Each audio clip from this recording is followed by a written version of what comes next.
महाराष्ट्र का बारामती कुछ महीने पहले गन्ना किसानों की बदहाली और सरकार के खिलाफ उनके गुस्से की वजह से सुर्खियों में रहा। किसानों की गुस्से की एक बड़ी वजह ये रही कि बारामती केंद्रीय कृषि मंत्री शरद पवार का इलाका कहा जाता है। बारामती सिर्फ गन्ने की पैदावार के लिए ही नहीं जाना जाता, यहाँ अंगूर भी खूब होते हैं और गेहूँ भी।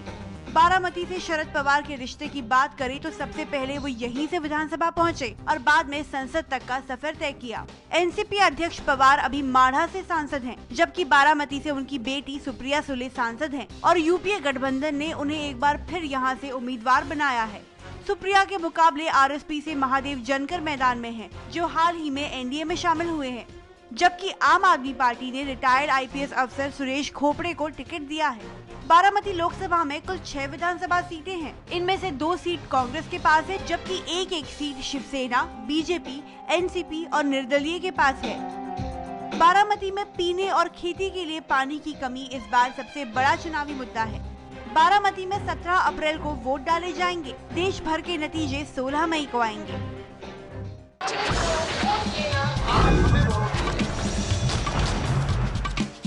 अब तक आपने देखी कौन बनेगा प्रधानमंत्री की 151 नुक्कड़ बहस। आज देखिए 152वीं नुक्कड़ बहस। नमस्कार, मैं हूं उमेश कुमार और कौन बनेगा प्रधानमंत्री की नुक्कड़ बहस आज हम ला रहे हैं दौंड से, जो बारामती संसदीय क्षेत्र में आता है और जो राष्ट्रवादी कांग्रेस पार्टी के अध्यक्ष शरद पवार का गढ़ है। यहाँ की मौजूदा सांसद है उनकी बेटी सुप्रिया सुले और उन्हीं को एनसीपी ने इस बार चुनाव मैदान में उतारा है। इसके अलावा आम आदमी पार्टी की तरफ से हमारे साथ यहाँ पर खुद उम्मीदवार मौजूद है, पूर्व आईपीएस सुरेश खोपड़े और महादेव जानकर, जिनका राष्ट्रीय समाज पक्ष है और जो शिवसेना बीजेपी के साथ गठबंधन में शामिल है, ये भी यहाँ से चुनाव मैदान में उतरे हैं। लेकिन सबसे बड़ी बात, यहाँ के लोग क्या सोचते हैं कौन बनेगा प्रधानमंत्री के बारे में, यहाँ के लोगों की सोच को क्या है, ये जानेंगे। हमारे साथ तमाम यहाँ दौंड के नेता मौजूद है और हमारे साथ यहाँ पर जनता भी मौजूद है। पहले जनता के पास जाएंगे और उसके बाद जाएंगे नेताओं के पास। पहले जाते हैं जनता के पास। आपको क्या लगता है कौन बनेगा प्रधानमंत्री? नरेंद्र मोदी। क्यों? क्योंकि महायुति का उनको सपोर्ट है और वो अच्छा इंसान है और देश का कारोबार वो चला सकते। आपको क्या लगता है? देश अच्छा वो चलाएंगे, अच्छा चलाएंगे। आपको क्या लगता है? देश के लिए जरूरी नरेंद्र मोदी जी है। अच्छा, नरेंद्र मोदी। काफी लोग खोपड़े साहब बोल रहे हैं नरेंद्र मोदी। वो सही नहीं है, क्योंकि देश के लिए चाहिए प्रशासन की जानकारी, देश के लिए चाहिए सेक्युलरिज्म की जानकारी और सेक्युलर व्यूज। आपको लगता है सेक्युलर नहीं है मोदी? नहीं, जिस ढंग से काम हुआ है और गुजरात की ओर हम जब देखेंगे तो वो सेक्युलर रोल उन्होंने अदा नहीं किया। अच्छा, सेक्युलर नहीं है मोदी, ये आरोप लगता है उन पे बार बार। सेक्युलर नहीं है वो मोदी हुकुमशाह बनने वाले हैं इस देश के लिए, और ये सर्वसामान्य लोग, सब जात पात के लोग के लिए मान्य नहीं है। अच्छा, मोदी हुकुमशाह है। आपको लगता है मोदी हुकुमशाह है? बिल्कुल नहीं, मोदी हुकुमशाह नहीं है। मोदी जी ने जो गुजरात का डेवलपमेंट किया है 15 साल में, उसी की तरह वो अपने पूरे हिंदुस्तान का डेवलपमेंट कर सकते हैं। और ये अभी जो एक लहर चल रही है पूरे हिंदुस्तान में मोदी जी की, उससे वो प्रधानमंत्री 100% बनेंगे। 272 प्लस हम क्रॉस कर लेंगे। अच्छा, मोदी की लहर है। यहाँ पे क्या लोग कहते हैं मोदी की लहर है? मोदी की लहर बड़े तो मोदी इधर एक मिनट, क्या है? मोदी की लहर है। इधर जाकर देखते हैं क्या कोई क्या मोदी की लहर लगती है आपको? हाँ, लगती है। अच्छा, एक मिनट, क्या बोल रहा है? केजरीवाल की लहर क्यों? क्योंकि वो थोड़ी देर में उसने बहुत सा काम किया है। वो दिल्ली में जो प्रशासन किया है वो 50 दिन में उसने 49 दिन सरकार रही लेकिन चला नहीं पाया, सभी कई लोग कहते हैं खोपड़े साहब। नहीं, वो काम नहीं चलता तो काहे 50 दिन क्या, वो 50 साल 50,000 साल काम कर सकते हैं, क्योंकि उनके फिलॉसफी में आइडियोलॉजी है, वो सेक्युलरिज्म है, देश की उन्नति के बारे में है, एजुकेशन के बारे में है। तो उनको ऐसा पता चला कि भाई इस कम लोगों से प्रशासन चल नहीं सकता, तो उनको तो कोई सत्ता में रहने का उनका इरादा नहीं हो।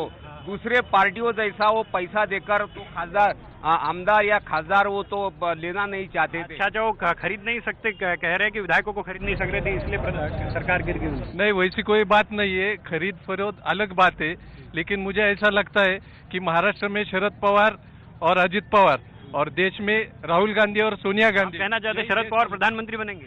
बन सकते हैं, उसमें क्या है। कहाँ से बनेंगे? एनडीए से बनेंगे, यूपीए से बनेंगे, थर्ड फ्रंट से बनेंगे? यूपीए से जरूर बनेंगे। आपको लगता है, इधर पूछते हैं शिवसेना से, आपको लगता है शरद पवार प्रधानमंत्री बन सकते हैं? शरद पवार प्रधानमंत्री नहीं बन सकते, क्योंकि वो जो महाराष्ट्र में जो उनका अलायंस है, उनमें उनके अलायंस में से वो कम से कम 20 तो जगह लड़ रहे हैं, उसमें से 4 से 5 सीट जो सर्वे चालू है, सब पूरे हिंदुस्तान के सर्वे आ रहे हैं टीवी चैनल पे, उसके ऊपर उसको 4 से 5 सीट दिखा रहे हैं। 4 से 5 सीट में कैसे बनेंगे प्रधानमंत्री? ये हमारे 15 सीट तो जरूर आने वाले हैं, और यूपीए जो हमारे कांग्रेस और अलायंस की फुल मेजोरिटी आने वाली है।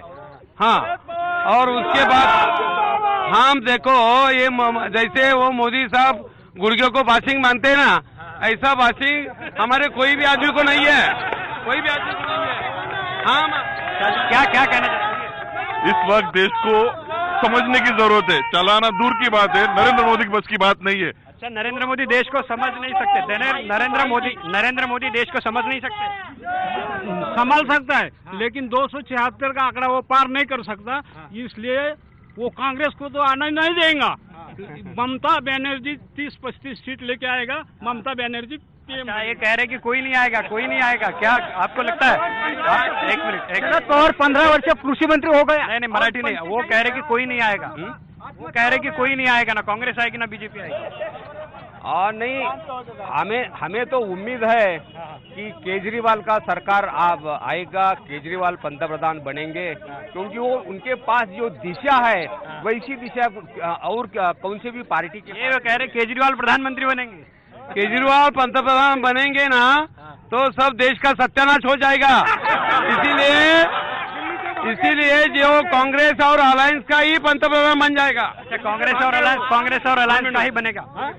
कांग्रेस और अलायंस का ही बनेगा? नहीं, जरूर कभी नहीं, एनडी का ही गवर्नमेंट बनने वाला है। जो महंगाई कांग्रेस ने 5 साल में दिया है, उनका अगर तुम जो जाहिरनामा जाहिर किया है अभी यूपीए सरकार ने, जो लास्ट 5 साल में पहले, उसके 5 साल में पहला जो उन्होंने अनाउंस किया था, वही जाहिरनामा ये साल में रिपीट किया है। 4 साल में हम गरीबी हटाएंगे, कुछ गरीबी हटाएंगे। 1 मिनट, गरीबी हटाएंगे जे स्वतःच्या लोकसभा मतदार। हिंदी में बोलिए। नरेंद्र मोदी गरीबी जरूर हटाएंगे। नरेंद्र मोदी गरीबी जरूर हटाएंगे। नरेंद्र मोदी गरीबी हटाएंगे, कह रहे नरेंद्र मोदी। यहाँ हम जवान लोगों से पूछते हैं। 1 मिनट, क्या बोल रहे हैं? गोपीनाथ मुंडे के 26 कारखाने 1400 रुपए दर दे रहा है, किसान खुदकुशी कर रहा है। गाय के लिए मोदी क्या करेगा? महाराष्ट्र में, गुजरात में 800 किसानों ने खुदकुशी कर ली है, 1 मिलियन बाहर नहीं लाई है। अच्छा, मोदी के राज में खुदकुशी हो रही हो, कह रहे मोदी के 50 दिन जो केजरीवाल सरकार चला नहीं पाए, वो देश का क्या करेगा? 50 दिन नहीं चला पाए सरकार, वो बोले केजरीवाल क्या चलाएंगे देश को? नहीं, 50 दिन की जो बात करते हैं उनको लोकशाही मालूम नहीं है, और जिनको लोकशाही मालूम नहीं है, सिर्फ 50 दिन या कांग्रेस ने तो इतने साल काम किया है, तो क्या आउटपुट दिया है? क्या कांग्रेस ने कुछ भी आउटपुट नहीं दिया? वो कह रहे कांग्रेस ने कुछ भी आउटपुट नहीं दिया। इस देश के अंदर जो भी पंतप्रधान बना है, वो परिस्थिति के अनुषंग से बना है, आज तक स्वातंत्र के काल से देखकर आज तक। इसलिए जब चुनाव का रिजल्ट आएगा, जब पंतप्रधान कोई और होगा, और मोदी वो देखते रह जाएंगे। अच्छा, मोदी देखते रह जाएंगे, मोदी देखते रह जाएंगे। यहाँ पे वो कह रहे कि मोदी देखते रह जाएंगे, प्रधानमंत्री कोई और बन जाएगा। ये कांग्रेस ही है, ऐसे ही बात करेंगे। अभी चुनाव में सब माहौल आप समझ रहे हैं, पूरे देश में इतना अच्छा माहौल है कि नरेंद्र मोदी के बाद में नरेंद्र मोदी ही देश के प्रधानमंत्री बनेंगे, कोई ये नहीं है। कई सारी यहाँ पे घोषणाबाजी हुई थी। ये थी हमारी नुक्कड़ बहस दौड़ से, जो बारामती क्षेत्र से आता है।